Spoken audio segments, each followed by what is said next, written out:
presque de l'info, c'est la revue presque de Nicolas Canteloup. Et on va revenir sur le principal titre de l'actualité avec vous, Nikos. Nikos, est-ce que vous nous entendez? Ouais, salut Julie. Salut à tous. On a la gouache ce matin, la patate. On a le smile. On a le power. Oui. C'est son dans l'antenne. Je ne sais pas pourquoi on fait cette gouache. Peut-être si, je sais. Peut-être parce que j'ai suivi et analysé l'interview d'Emmanuel Macron par Gilles Boulot. Oui. Alors je vais tout vous dire. J'aime bien Gilles, mais bon. On sent qu'il a encore les genoux légers. Gilles. C'est vrai, en interview de président, c'était pas ouf. Vous, je sais pas, mais moi, je sais pas, il m'a manqué un truc. J'aurais aimé qu'il me fasse rêver, qu'il me mette les poils. Écoute, Gilou, en toute amitié, viens à la maison, je te donnerai 2-3 tuyaux. Des cours. Bah ouais, interviewer des présidents, voilà, c'est du travail, c'est du talent. Bon, mais ça va. Allez. Oui, c'est bon, c'est que vous l'avez fait brillamment. Allez. Ouais. Merci, Nikos. Merci, la gouache. Ouais. C'est vrai, c'est exactement ça. Ouais. C'est l'écho. Non, je m'imite parce qu'il me fait comme ça. Je parle pas comme ça dans la vie. Vous faites jamais ouais comme ça? Mais je fais jamais ouais dans les couloirs. Mais vous feriez bien de faire ouais dans les couloirs. Voilà. Ouais, salut. Même quand j'arrive dans ma salle de bain, je me vois, je dis ouais. Ça va pas. On se round. Alors justement, on va revenir sur cette interview du chef de l'État. Emmanuel Macron a fendu l'armure. Il est apparu plus humble, moins en force. Bonjour, Monsieur le Président. Ouais. Vous faites des émules, cher Nikos Aliaga. J'ai tout appris de vous. Bonjour à toutes et à tous. Monsieur le Président. Merci de me recevoir. Vraiment, merci. C'est très gentil de me recevoir dans votre modeste studio. Modeste, tiens. Bon, Écoutez, modeste. tout de même, soyons réalistes. Je veux bien être humble et sympathique et empathique. Mais enfin, tout de même, hier, j'étais interrogé sur un porte-avions avec beaucoup d'avions de chasse autour de moi, de porte-hélicoptères. Ça avait une autre gueule que des micros bleus Harpic fraîcheur. Vous êtes-vous reconnu? Oh non. Bon alors, vous avez notamment regretté de n'avoir pas su réconcilier les Français avec leurs dirigeants. Voilà, en toute humilité, je bats ma coulpe ce matin. Je n'ai pas su réconcilier les Français avec leurs dirigeants. Il faut dire que je passe après un sacré nombre de nazes, il faut le dire. Je ne pouvais pas faire de miracle. Je fais également mon mea culpa également pour Europe 1. C'est de ma faute. Malgré cette interview présidentielle que je vous ai accordée, je n'ai pas réussi à relancer à moi tout seul, autant que je l'aurais voulu, les audiences d'Europe 1. Mais comme moi, soyez sûr que vous démarrez votre quinquennat. Il y a de l'espoir. Le meilleur est à venir. Oui, on a la gouache, on a la patate, on a le power. On a le surround dans nous. Oui. Très bien, merci. Macron est avec nous. Alors, Édouard Philippe a annoncé hier une série de mesures pour dégonfler la colère, notamment celle des Gilets jaunes. Il a annoncé une super prime à la conversion de 4 000 €, un chèque énergie, une aide pour changer les chaudières au fioul. Exactement. Écoutez, si vous changez de voiture, je vous offre... Attendez, on va mettre ma musique, ce sera plus facile à comprendre.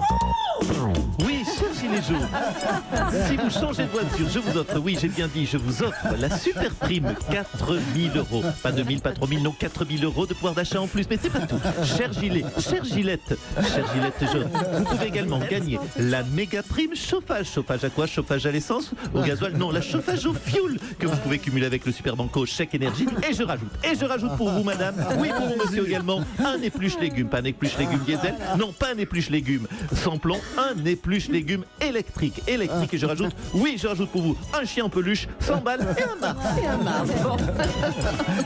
Bon, tiens, à ce sujet, un petit détail amusant. Édouard Philippe a demandé à ce que les manifestants n'aillent pas mettre le bololo sur les routes. Le terme a fait réagir. Hein. Mais il a raison, je ne veux pas voir la moindre route être bololée. Bololée est un verbe du 4e groupe.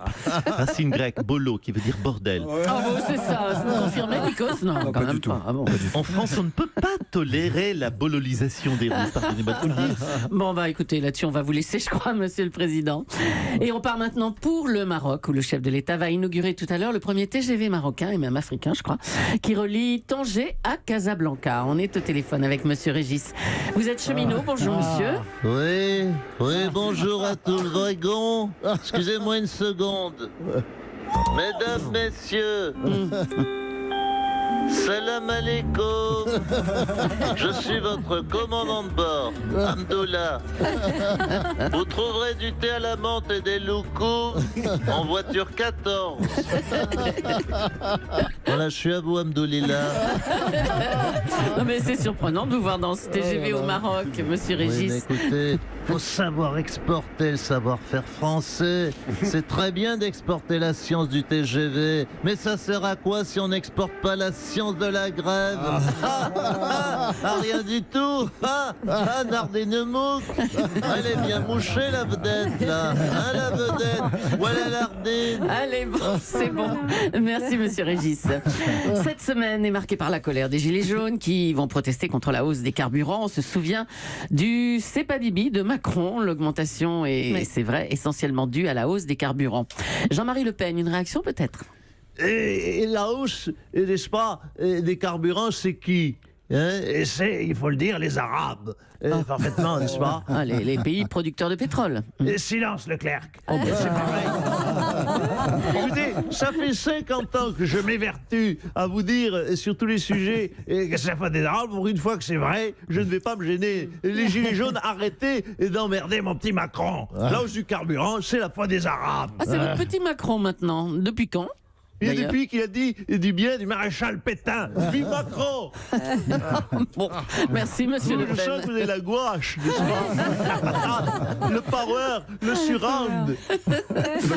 Bon, pour terminer, on va revenir sur les Gilets jaunes. Christophe Castaner les a donc mis en garde. Il ne tolérera aucun débordement. On va voir ce qu'en pensent les automobilistes du côté de chez Jean-Jacques Bourdin.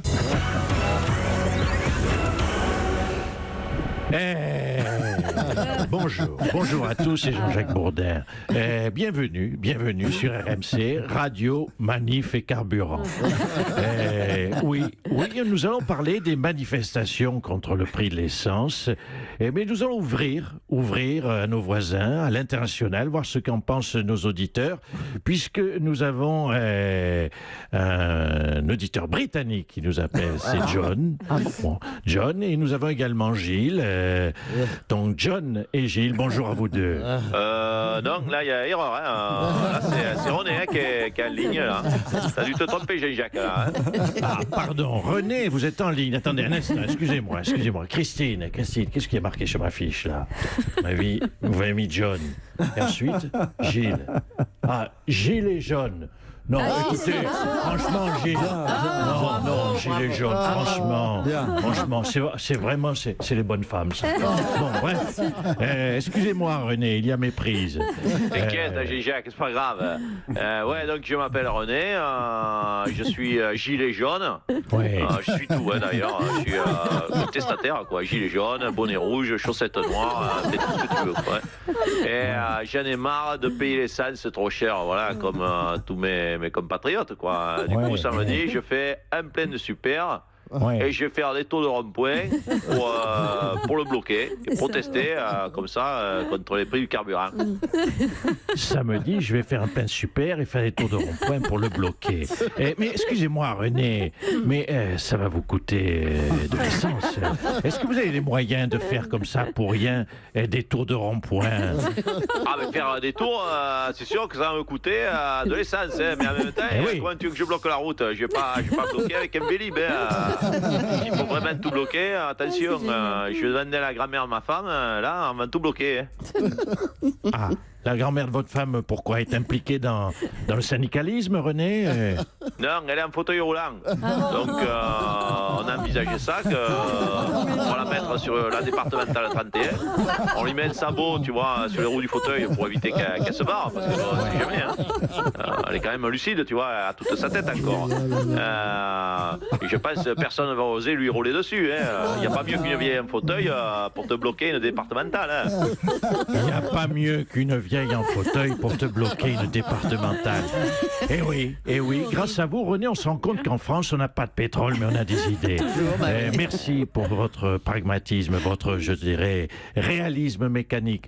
Bon courage, René. Et puis, on embrasse bien sûr votre grand-mère. À vous, Julie. Merci.